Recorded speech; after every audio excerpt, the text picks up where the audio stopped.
Chapter 13, Show Business, Snow Business. My classmates were still talking about the party on Monday. Even Mrs. Brisbane chuckled when Richie told the whole story of my triumphant appearance. But there was something else to talk about.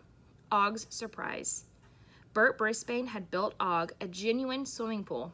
Instead of a large bowl of water, a whole section of the glass box was water, while the rest of it was built up all around with lush green plants.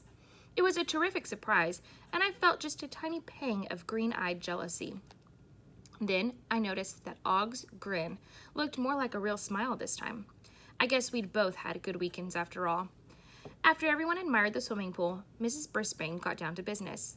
The Poetry Festival is less than 2 weeks away.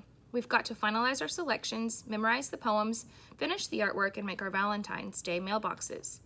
From that moment on, there was a mad flurry of activity. Some students retreated to the cloakroom to memorize their poems.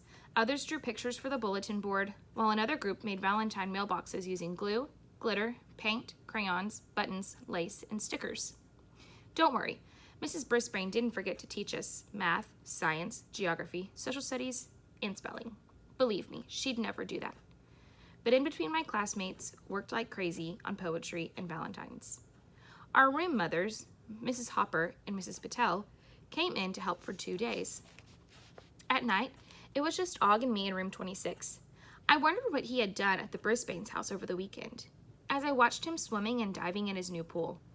He could make a lot more noise splashing around in it. Each night, I got a little more annoyed until one night I realized why. Here we were, side by side, but I still felt lonely. We had communicated a little, and he'd helped me once, but I still wasn't sure if we were friends.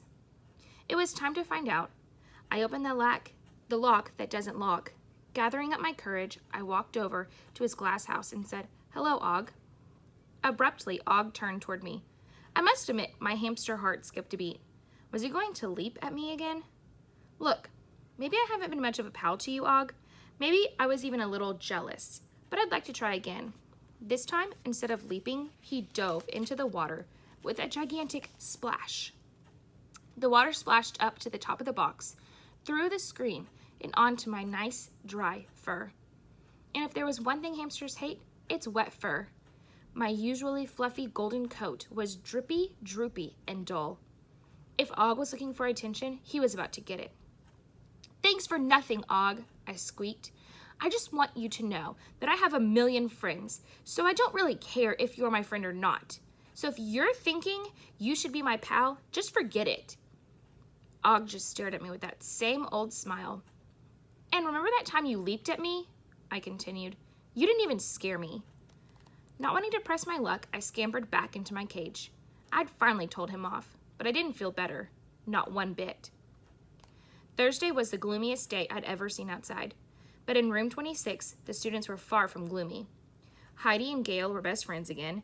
Tabitha was friendly with Seth, Sahi, and Miranda. Everybody. The poems were coming all along as well. No one except me seemed to notice that it was gray, gray, gray outside. In the afternoon, it began to snow. I hopped on my wheel and watched giant circles of lace float to the ground. That sounded so good, I wrote it in my notebook. Giant circles of lace. Those words might turn into a poem someday. The snow continued falling after school let out. It was pretty with all those lacy circles tumbling down from the sky. After a while, the lacy circles turned into a thick blanket of white. It was so quiet you could have heard a frog burp. Not that Og ever did. He was as silent as the snowflakes. I knew something was terribly wrong when Aldo didn't show up to clean that night. There were no cars in the parking lot, and just one parked car on the street. It looked more like a giant snowball than a car. I counted the hours until morning would arrive. The snow continued falling until it reached the top of the wheels on the parked car. The carpet of snow was beautiful, but the silence made my fur stand up on end. I missed AJ's loud voice, Mandy's complaints, and Gail's giggles. When the bell rang for the start of the school day on Friday, a funny thing happened. Nobody showed up. Not Miss Brisbane, not Garth, not Miranda, nobody. There were no cars in the parking lot, no buses pulling in. The snow showed no signs of stopping. I was snowed in with Og the frog. A life without a friend is a life without sun. French proverb.